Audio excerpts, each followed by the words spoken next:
بسم اللہ الرحمن الرحیم۔ میں ہوں رقیہ غزل۔ آپ سب سلامت رہیں، آباد رہیں۔ میرے یوٹیوب چینل کو سبسکرائب کرنا مت بھولیے گا۔ آپ کا ساتھ رقیہ غزل کے لیے بہت اہم رہا ہے اور آج بھی بہت اہم ہے۔ آج حسب موقع میں کالم ہے گیا وقت پھر ہاتھ آتا نہیں۔ یہ کالم روزنامہ نوائے وقت میں شائع ہو چکا ہے۔ کہا جاتا ہے کہ پرانے وقتوں میں بادشاہت تھی جبکہ آج کل جمہوریت ہے۔ یہ قرار دیا گیا ہے کہ جمہوریت بادشاہت سے بہتر ہے کیونکہ عوام پر عوامی نمائندگان کی حکمرانی ہوتی ہے۔ مگر بادیوں نظر میں دیکھا جائے تو پرانے وقت اچھے تھے۔ بادشاہ کہیں نہ کہیں عذاب الہی اور حساب الہی سے خوفزدہ رہتے تھے اور اسی وجہ سے بعض اوقات وہ روپ بدل کر ریاست کا گشت کیا کرتے تھے۔ بازاروں اور گلی کوچوں میں عام لوگوں سے مل کر احوال جانا کرتے تھے تو بے شمار اخلاقی و معاشی برائیوں سے دور رہتے تھے۔ یہی وجہ ہے کہ گزشتہ حکمرانوں کی اکثریتی ریاستیں قابل رشک ہی نہیں قابل مثل بھی ٹھہریں، مگر پھر جیسے جیسے وقت کا پہیہ گھوما شاہوں کے بھی دماغ گھومنے لگے، کرسی اور اقتدار کا نشہ سر چڑھ کر بولنے لگا، کیونکہ انہیں آخرت کا خوف نہ رہا اور سہل پسندی کا یہ عالم ہوا کہ بادشاہ عوام الناس کی حالت وزیروں، مشیروں اور درباریوں سے معلوم کرنے اور اپنی اصلاح ان کی آشیرواد سے کرنے لگے۔ کہتے ہیں کہ قدیم زمانوں میں ایسا ہی ایک سہل پسند بادشاہ تھا جس کے دور میں امن و سلامتی اور خوشحالی کا دور دورہ تھا کہ راوی چین ہی چین لکھ رہا تھا، مگر جب چین و سکون حد سے بڑھا تو بادشاہ نے اپنا زیادہ وقت عیش پسندی، شکار اور محفل آرائی میں گزارنا شروع کر دیا۔ یہ دستور دنیا ہے کہ گمراہ راستوں کے مسافروں کو وقتی لٹیرے بطور ہم سفر مل جاتے ہیں جو بظاہر دوستانہ رکھتے ہیں مگر اندر سے جڑیں کاٹتے رہتے ہیں تاکہ بچا کھچا سمیٹ سکیں۔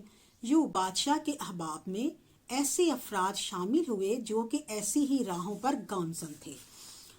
بادشاہ کے طرز حکمرانی اور ملک کی خوشحالی کے گیت گاتے نہ تھکتے تھے اور بادشاہ سے یہی کہتے رہتے تھے کہ آپ کو پریشانی کی کیا ضرورت ہے، آپ کی ریاست بے مثال ہے جناب، اب آپ زیست کی رعنائیوں اور خوبصورتیوں کا مزہ لیں کیونکہ زندگی ایک بار ہی ملتی ہے۔ نتیجتاً بادشاہ غافل ہوا اور ریاست افراتفری کا شکار ہو گئی۔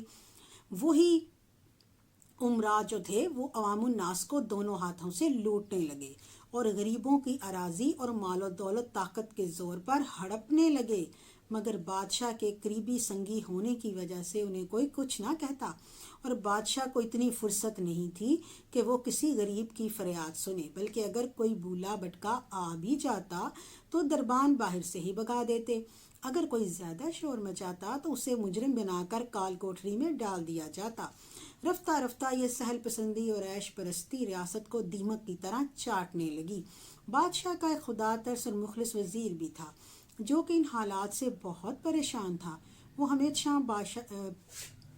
ہمیشہ بادشاہ کو ڈھکے چھپے الفاظ میں روکتا تھا کہ عالم بنا، آپ ایسے مصاحبوں سے دور رہیں جو آپ کو جہنم کا ایندھن بنا رہے ہیں، مگر بادشاہ مستمع پندار رہا۔ جب ریاست کا یہ زوال پذیر حشر دیکھا تو وزیر کو ایک ترکیب سوجی اور بادشاہ سے کہا، عالی جا، آئیں آج گشت کو چلیں تاکہ پتہ چلے کہ جو عوام ہیں وہ جناب کے اقدام سے کتنی خوش ہیں۔ جب بادشاہ اور وزیر رات کو بھیس بدل کر ریاست کا گشت کر رہے تھے تو دونوں کا گزر ایک قصاب کی جھونپڑی سے ہوا۔ قصاب جھونپڑی کے پاس بیٹھا حقہ پی رہا تھا۔ بادشاہ نے اس سے پوچھا، بھائی سنا ہے کہ تمہارا بادشاہ بہت اچھا ہے، کیا واقعی تم اس کے راج میں بہت خوش ہو یا محض افواہ ہے؟ قصاب نے فوراً جواب دیا، ہاں جی، کیا بات ہے ہمارے بادشاہ کی، اس کے راج میں ہر طرف امن و چین ہے، لوگ عیش کر رہے ہیں، ہمارا ہر دن عید اور ہر شب شب برات ہے۔ بادشاہ اور وزیر یہ سن کر آگے بڑھ گئے اور بادشاہ نے وزیر سے فخریہ لہجے میں کہا، اے میرے عقل مند مصاحب، تم نے دیکھا کہ عوام ہم سے کتنے خوش ہیں، مگر تم فکر مند تھے۔ وزیر نے کہا بے شک عالم پناہ آپ کا اقبال بلند ہو۔ چند دن بعد وزیر بادشاہ کو پھر گشت پر ساتھ لے آیا اور ان کا گزر پھر اسی مقام سے ہوا۔ بادشاہ نے قصاب سے پوچھا بھائی کیسے ہو؟ قصاب نے چھوٹتے ہی کہا اجی کیا حال پوچھتے ہو، ہر طرف تباہی ہی تباہی ہے، موت سر پر کھڑی ہے۔ اس بادشاہ کے عہد میں ہر کوئی ناخوش اور دکھی ہے، وزیر و مشیر بھی لٹیرے ہیں، ستیہ ناس ہو ان کا، اور گالیاں دینے لگا۔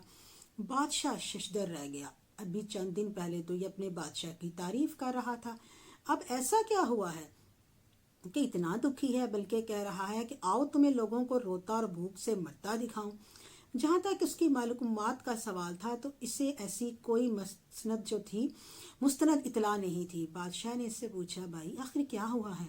مگر وہ کچھ بتائے بغیر بادشاہ کو برا بھلا کہتا رہا۔ بادشاہ پریشان ہوا اور وزیر کو ایک طرف بلا کر پوچھا کہ اس کے ساتھ کیا ہوا ہے اور تمہیں اس کی خبر کیوں نہ ہوئی؟ وزیر نے جیب سے ایک تھیلی نکالی اور کہا عالی جا اس میں 100 اشرفیاں ہیں جو دراصل میں نے 2 دن پہلے اس کی جھونپڑی سے چوری کروا لی تھی۔ جب تک اس کے پاس مال تھا خوشحال تھا، اس کے لیے سبھی لوگ خوشحال تھے، اور جو پریشان تھے وہ جھوٹے تھے، کیونکہ یہ سبھی کو اپنی طرح خوشحال اور سخی سمجھتا تھا۔ اس وجہ سے درباریوں اور آپ کے مصاحبوں کی طرف سے ہونے والے ظلم و ستم کو بھی من گھڑت کہانیاں سمجھتا تھا۔ اب وہ اپنی دولت لٹ جانے کے بعد غمگین، بدحال اور عہدے داران کا محتاج ہو چکا ہے۔ یہی وجہ ہے کہ اسے ہر طرف تباہی و بربادی نظر آ رہی ہے۔ لہٰذا عالم پناہ میں آپ کے گوش گزار یہ کرنا چاہتا ہوں کہ ایک فرد اپنی خوشحالی اور فراوانی کے تناظر میں دوسروں کو خوش دیکھتا ہے، جبکہ حکمرانوں اور بادشاہوں کو اپنی رعایا کا دکھ سمجھنے کے لیے اپنی ذات اور اپنی بساط سے آگے نکل کر دور تک سوچنا اور حالات کا جائزہ لینا چاہیے اور خصوصی انتظامات کرنے چاہیے، کیونکہ سدا عیش دوراں دکھاتا نہیں، گیا وقت پھر ہاتھ آتا نہیں۔ لہٰذا ہمیں اپنے طرز حکمرانی پر توجہ دینی چاہیے تاکہ کوئی بھی دکھی یا نالا نہ ہو، اور اگر خلق خدا کی فلاح و بہبود بارے آج نہ سوچا گیا تو پھر یہ شہرت اور حکومت بھی نہ رہے گی۔ کسی نے کیا خوب کہا ہے، شہرت کی بلندی بھی پل بھر کا تماشا ہے، شہرت کی بلندی بھی پل بھر کا تماشا ہے، جس ڈال پہ بیٹھے ہو وہ ٹوٹ بھی سکتی ہے،